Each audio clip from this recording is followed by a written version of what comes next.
स्वागत आप सभी का। मैं आपके साथ अब्दुल नबी हसन। बुलेटिन की शुरुआत करते हैं। केंद्रीय गृह मंत्री अमित शाह ने कहा है कि अब दिल्ली में भी आयुष्मान भारत योजना लागू हो गई है, जिससे गरीबों को 5 लाख रुपए तक मुफ्त इलाज मिल सकेगा। उन्होंने कहा पूरे देश में योजना लागू हो चुकी है, अब सिर्फ पश्चिम बंगाल बाकी है। शाह ने दावा किया कि इस चुनाव के बाद बंगाल में भी बीजेपी की सरकार बनेगी और वहां पर भी आयुष्मान भारत को लागू किया जाएगा। उन्होंने इसे गरीबों के लिए क्रांतिकारी कदम बताते हुए कहा, बीजेपी का कमल अब पूरे देश में खिल रहा है। माननीय नरेंद्र मोदी सरकार 2004 में भाजपा के नेतृत्व में एनडीए की सरकार बनी और ये 10 साल का कालखंड इस देश के गरीबों के लिए, जब भी देश का इतिहास लिखा जाएगा, स्वर्णिम अक्षर से लिखा जाएगा। एक 10 साल के समय के अंदर ही इस देश के गरीब को घर देने का काम हुआ, शौचालय देने का काम हुआ, पीने के पानी देने का प्रयास हुआ, 5 किलो अनाज उसको मुफ्त में दिया गया।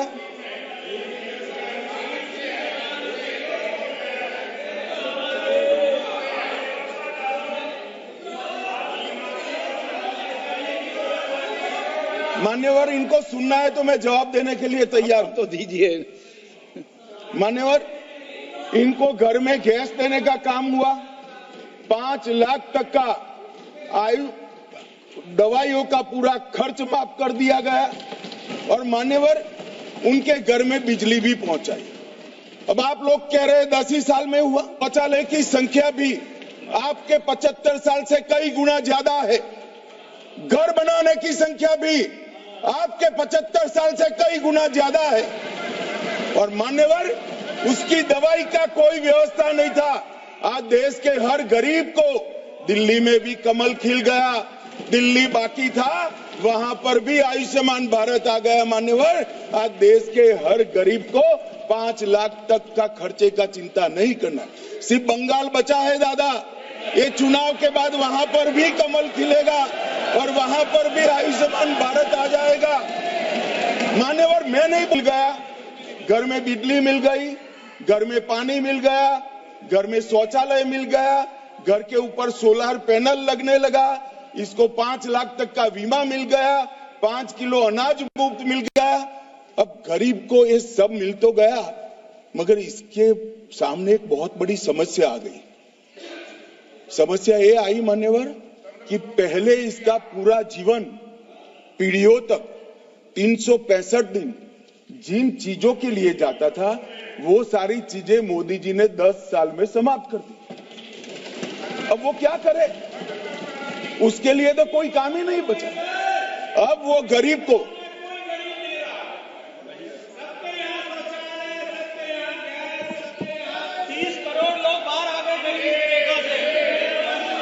मान्यवर, इनकी बात सही है।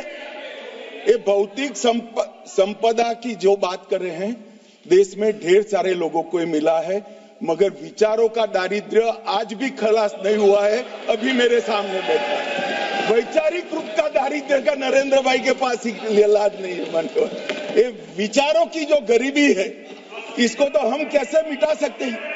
वो तो पार्टी की हायरार्की में ऊपर से नीचे आती है, अब ऊपर ही नहीं है। हमारे गुजरात में कहावत है कि कुएं में भी नहीं है तो खेत में कहां से आएगा। मान्यवर, ये वैचारिक दारिद्र्य का मेरे पास कोई इलाज नहीं।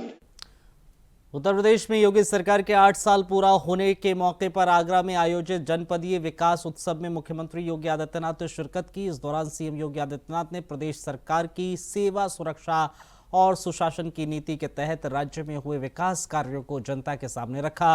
इस दौरान सीएम योगी ने केंद्र और प्रदेश सरकार की अलग अलग योजनाओं के लाभार्थियों से संवाद भी किया। जवानों के सामने पहचान का संकट था। जिस प्रदेश में अन्नदाता किसान आत्महत्या करता था, गरीब भूख से मरता था, बेटी और व्यापारी सुरक्षित नहीं थी,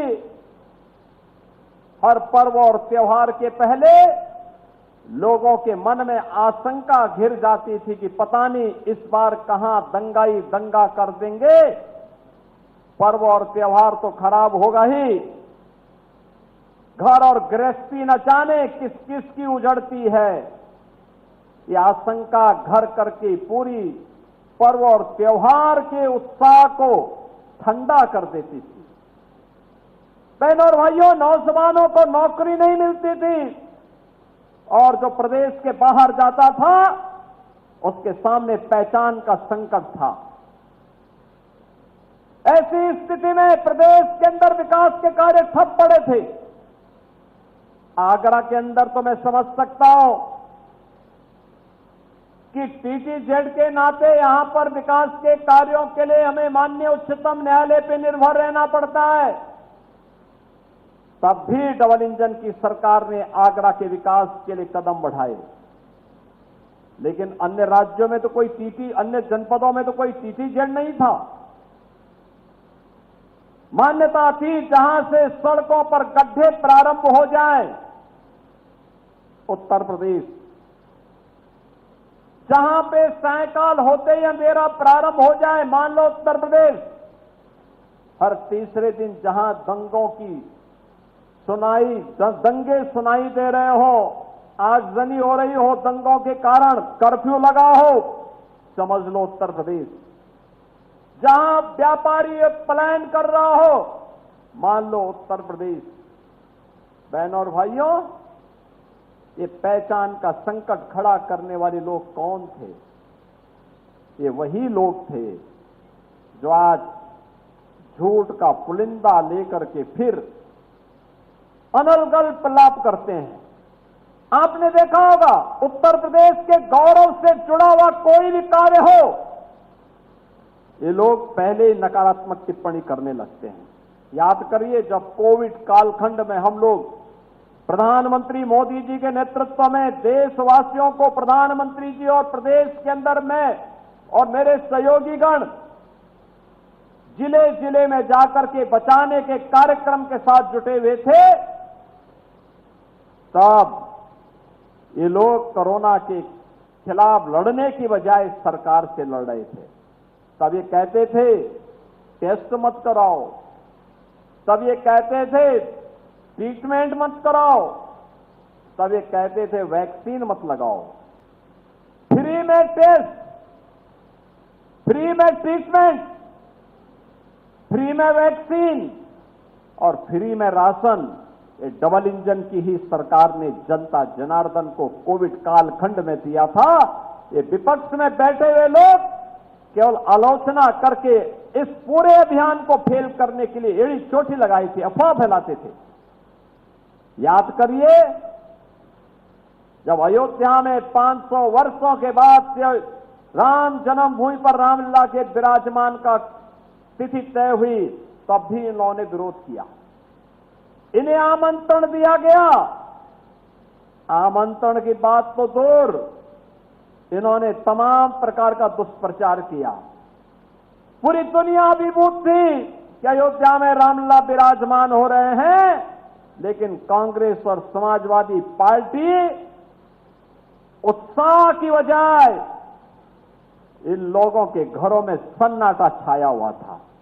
और अभी हाल ही में प्रयागराज की धरती पर महाकुंभ का भव्य और दिव्य आयोजन होता है। बहनों और भाइयों, इस भव्य और दिव्य आयोजन के साथ उत्तर प्रदेश वासियों को, देशवासियों को जुड़ने का अवसर प्राप्त हुआ। तब भी कांग्रेस, समाजवादी पार्टी लगातार दुष्प्रचार कर रही थी, लगातार दुष्प्रचार कर रही थी। 66 करोड़ से अधिक श्रद्धालु एक जगह पर एक आयोजन का हिस्सा बने, कभी नहीं देखा गया, दुनिया के अंदर कभी नहीं हुआ, कहीं नहीं हुआ। उत्तर प्रदेश की प्रयागराज की धरती पर हुआ, लेकिन ये लोग तब भी विरोध कर रहे थे। लोकसभा में नेता प्रतिपक्ष और कांग्रेस के सांसद राहुल गांधी ने कहा है कि एक कन्वेंशन है कि नेता प्रतिपक्ष को बोलने दिया जाता है। मैं जब भी खड़ा होता हूं तो मुझे बोलने नहीं दिया जाता। मैं नहीं जानता कि सदन किस प्रकार चल रहा है। यहाँ हम जो कहना चाहते हैं हमें कहने नहीं दिया जाता। मैंने कुछ नहीं किया, मैं बिल्कुल शांति से बैठा था। लोकतंत्र में सरकार और विपक्ष की जगह होती है, लेकिन यहाँ विपक्ष की कोई जगह ही नहीं। नया तरीका है जहां डेमोक्रेसी में ऑपोजिशन की जगह होती है और सरकार की जगह होती है। यहाँ पे ऑपोजिशन की जगह है ही नहीं, यहाँ पे सिर्फ सरकार की जगह है। और हम उस दिन प्रधानमंत्री जी ने कुंभ मेला के बारे में बोला, मैं अपनी बात जोड़ना चाहता था। मैं कहना चाहता था हाँ बहुत अच्छा है कि कुंभ मेला हुआ, और मैं बेरोजगारी के बारे में भी कुछ कहना चाहता था, नहीं बोलने दिया। अब पता नहीं मतलब स्पीकर की क्या थिंकिंग है, क्या अप्रोच है, बट सच्चाई ये है कि हमें नहीं बोलने दिया। और हम हमारी पार्टी विपक्षी मेन पार्टी है, मैं लीडर ऑफ ऑपोजिशन हूँ, तो ये बिल्कुल नॉन डेमोक्रेटिक स्टाइल से। दिल्ली में सीएजी रिपोर्ट को लेकर सियासत गर्म है। आम आदमी पार्टी के नेता और विपक्ष के नेता आतिशी मरलीना ने सरकार पर रिपोर्ट पेश करने में देरी का आरोप लगाया है। उन्होंने कहा है कि आप सभी रिपोर्ट्स का स्वागत करती है, लेकिन सरकार उन्हें एक एक करके लाने के बजाय एक साथ पेश क्यों नहीं कर रही। आतिशी ने पारदर्शिता पर सवाल उठाते हुए कहा है कि 2 सत्र बीत चुके हैं, फिर भी पूरी रिपोर्ट अब तक सामने नहीं आई है। उन्होंने सरकार को चुनौती दी है कि अगर कुछ छिपाने को नहीं है तो सारी रिपोर्ट एक साथ पेश की जाए। तो स्वागत करते हैं, लाए रिपोर्ट्स, सारी की सारी रिपोर्ट्स लेके आए। उन्होंने खुद, जो अब अध्यक्ष हैं विजेंद्र गुप्ता जी, वो खुद कोर्ट गए थे। कोर्ट ने आदेश दिया था कि जल्द से जल्द सारी रिपोर्ट सदन के पटल पे प्रस्तुत हो। दिसंबर के महीने से सारी सीएजी रिपोर्ट्स सभा में उपलब्ध हैं। ये दूसरा सेशन हो गया। क्यों एक एक करके रिपोर्ट लाई जा रही है? क्यों सारी 14 रिपोर्ट्स नहीं टेबल की जा रही? अब जो इतनी जल्दी मची हुई थी भारतीय जनता पार्टी को, अब उस जल्दी का क्या हो गया? अब हाईकोर्ट का आदेश भी वो पालन नहीं कर रहे हैं, क्योंकि हाईकोर्ट ने कहा है जल्द से जल्द रखा जाए। मैं तो आग्रह करूंगी अध्यक्ष जी को कि इसी सत्र में जो बची हुई रिपोर्ट्स हैं, 3 रिपोर्ट्स पेश हो गई हैं, 11 रिपोर्ट्स बची हुई हैं, 11 की 11 रिपोर्ट्स इसी सत्र में प्रस्तुत की जाए। कन्नौज में समाजवादी पार्टी के प्रमुख अखिलेश यादव ने यूपी में बीजेपी सरकार के 8 साल पूरा होने पर जोरदार हमला किया। उन्होंने कहा कि इन 8 सालों में विकास से कन्नौज को काट दिया गया है। अखिलेश ने आरोप लगाया है कि पहली बार पुलिस को अपनी ही आईएएस अफसर के खिलाफ एफआईआर लिखनी पड़ी और बीजेपी के विधायक तक बदलाव की मांग कर रहे हैं। साथ ही उन्होंने सरकार पर मीडिया के सवालों से बचने का भी आरोप लगाया। ये क्षेत्र है, कन्नौज की जनता ने कन्नौज के विकास के लिए वोट दिया है। मैं कन्नौज की जनता को एक बार फिर भरोसा दिलाता हूं, ये जो 8 साल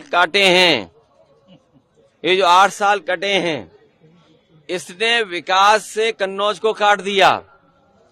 ये जो 8 साल की उपलब्धि गिना बता रहे हैं, इतनी लूट, इतना भ्रष्टाचार कभी नहीं हुआ कि जब 8 साल पूरे हुए तो उत्तर प्रदेश की पुलिस को ही अपने आईएएस को पकड़ने के लिए भेजना पड़ रहा है, उसके खिलाफ एफआईआर लगानी पड़ रही है।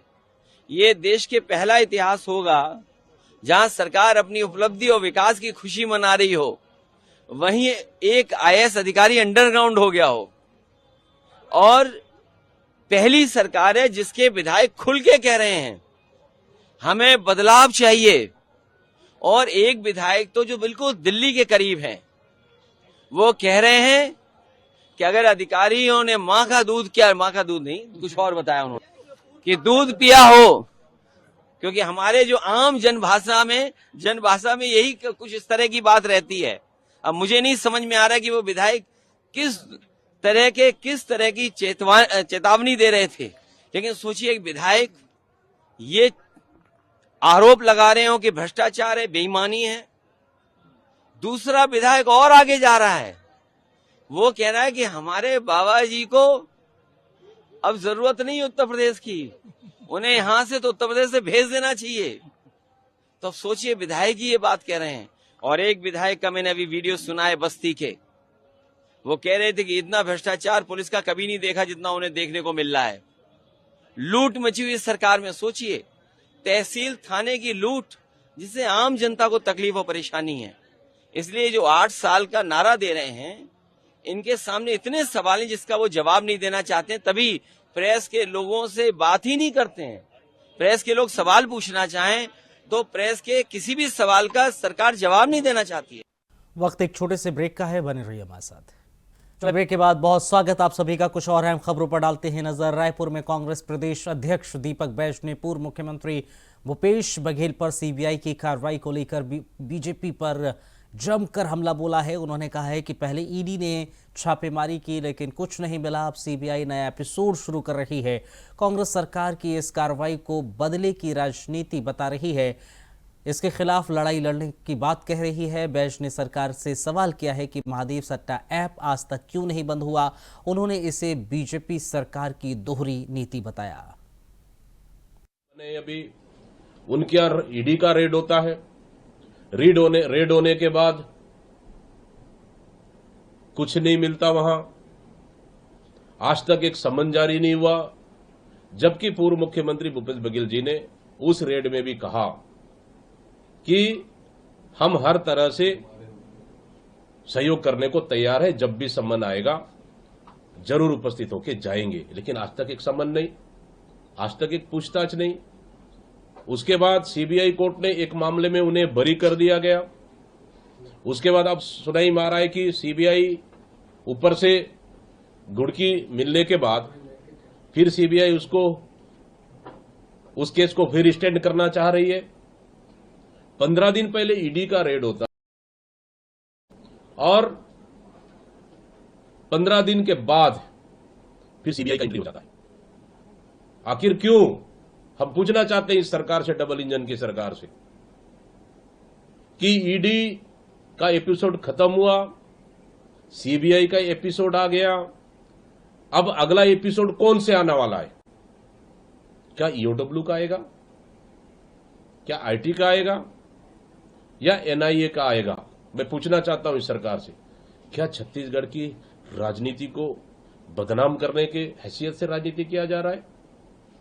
क्या कांग्रेस को यहां कुचलने की हैसियत से राजनीति किया जा रहा है? आखिर किस मामले में रेड हुआ है, पहले ये तो बता दे।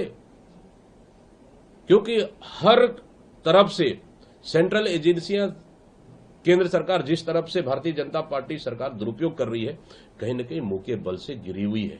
इसलिए बदले की भावना से इस तरह का रेड किया जा रहा है। इसके लिए कांग्रेस पार्टी विरोध करती है और निश्चित रूप से इस रेड के खिलाफ में कांग्रेस पार्टी मजबूती के साथ लड़ाई लड़ेगी और पूर्व मुख्यमंत्री भूपेश बघेल जी, देवेंद्र यादव जी के साथ पूरी तरह से कांग्रेस पार्टी खड़ी है। लेकिन आज का रेड केवल महादेव सट्टा के मामले को लेकर, इसमें तो ये कहा जा रहा था कि आरोपी गिरफ्तार भी हो गए। अगर आप कहते हैं कि अगर आज का जो कार्रवाई महादेव सट्टा ऐप को लेकर है, तो मेरा कुछ सवाल है इस सरकार से।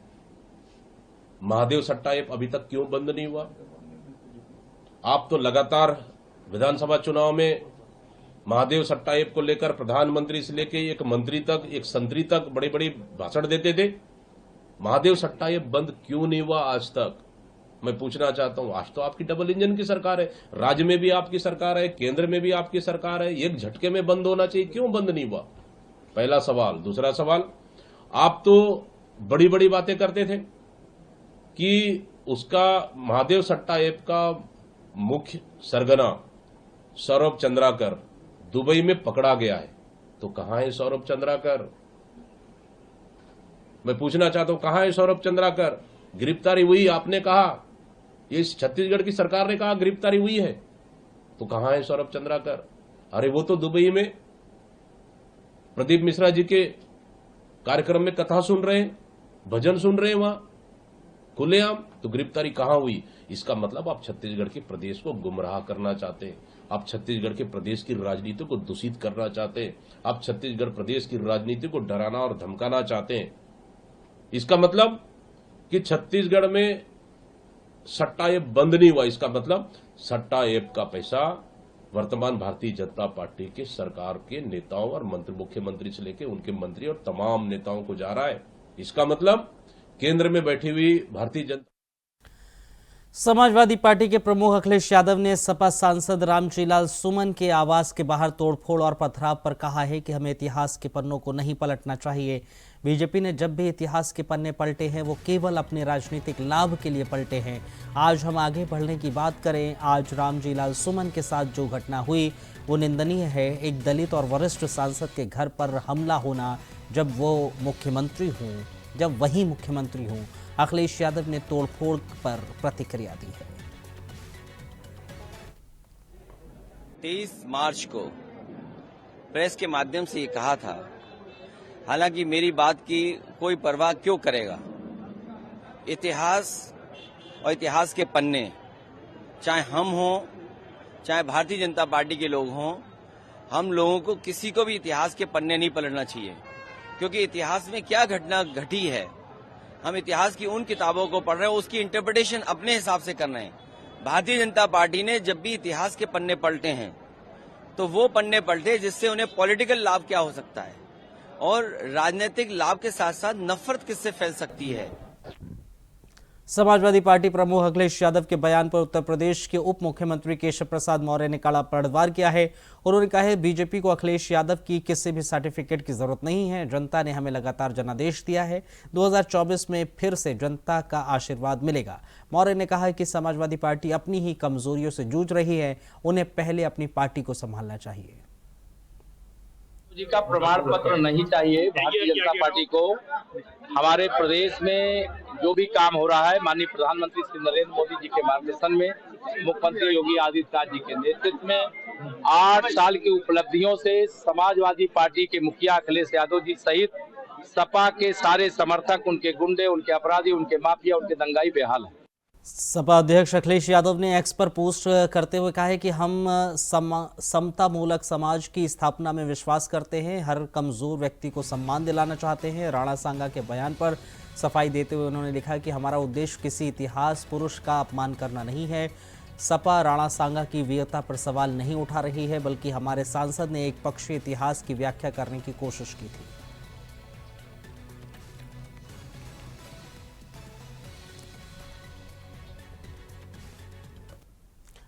लखनऊ कमिश्नर अमरेंद्र कुमार सेंगर के निर्देशन में दुबग्गा पुलिस को मिली सफलता। सराफा व्यापारी की हत्या और उसके बाद सराफा व्यापारी के दुकान के चोरी के आभूषण भी बरामद किए गए हैं। चोरी और हत्या की घटना को अंजाम देने वाले 3 आरोपियों को भी गिरफ्तार किया गया है। आपको बताएं, इस पूरी घटना का खुलासा डीसीपी पश्चिम विश्वजीत श्रीवास्तव ने प्रेस कॉन्फ्रेंस करके किया।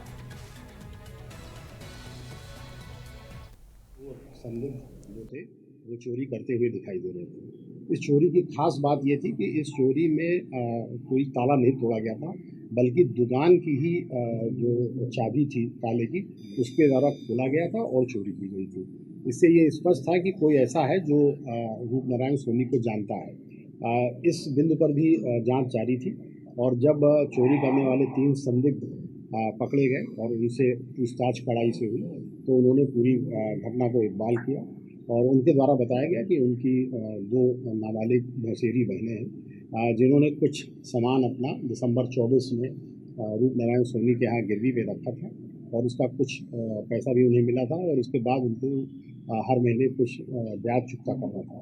तो फरवरी के महीने का ब्याज चुकता न करने के बाद सपा विधायक रविदास मेहरोत्रा द्वारा लाल टोपी लगाकर मस्जिद में नमाज पढ़ने के मामले में बीजेपी प्रदेश अध्यक्ष भूपेंद्र चौधरी ने चुटकी ली है। कहा है देश में धार्मिक स्वतंत्रता है, उसका वो पालन कर रहे हैं, लेकिन उन्हें चोरी छिपे नहीं करना चाहिए। जो भी करना है घोषित करके करें। सपा के नेताओं का जो छुपा एजेंडा है वो कहीं ना कहीं साफ हो रहा है। और समाजवादी पार्टी की उनकी जो नेताओं का छुपा एजेंडा है वो कहीं ना कहीं उनके इस कृत्य से प्रदर्शित होता है। समाजवादी पार्टी के लोग हमेशा हिंदू परंपरा, हिंदू आस्थाओं को कुठाराघात पहुंचाने का काम ये लोग करते रहे। चाहे भगवान श्री राम के मंदिर का निर्माण का विरोध हो, चाहे साधु संतों के बारे में, हमारे धर्म गुरुओं के बारे में इनकी टिप्पणियां हो, या हमारी जो धार्मिक ग्रंथ हैं उनके बारे में इनके विचार हो, तो ये इस प्रकार के लोग अब वोट के लिए, वोट बैंक को बचाने के लिए, लोगों के तुष्टीकरण के लिए इस प्रकार के व्यवहार करते हैं। लेकिन मुझे ऐसा लगता है कि देश। संभल के सीओ अनुज चौधरी ने अपने पिछले बयान को लेकर सफाई दी है और कहा है अगर आप ईद में सेवैयां खिलाना चाहते हो तो आपको गुजिया भी खाना पड़ेगी। उन्होंने आगे कहा कि अगर एक खाता है तो दूसरा नहीं खाता है तो भाईचारा खत्म हो जाता। अपने बयान पर हुए विवाद पर अनुज चौधरी ने कहा अगर मेरा बयान गलत था तो हाई कोर्ट जाते, मुझे सजा दिलवाते। इसके साथ ही उन्होंने कहा कि हमें नेतागिरी नहीं करनी, मेरे बयान को गलत तरीके से पेश किया गया। आखिरकार उन्होंने कहा हम यहाँ किसी का पक्ष लेने नहीं आए, शांति कायम करने के लिए आए हैं। चलिए, इस बुलेटिन में इतना ही। इजाजत दीजिए। नमस्कार।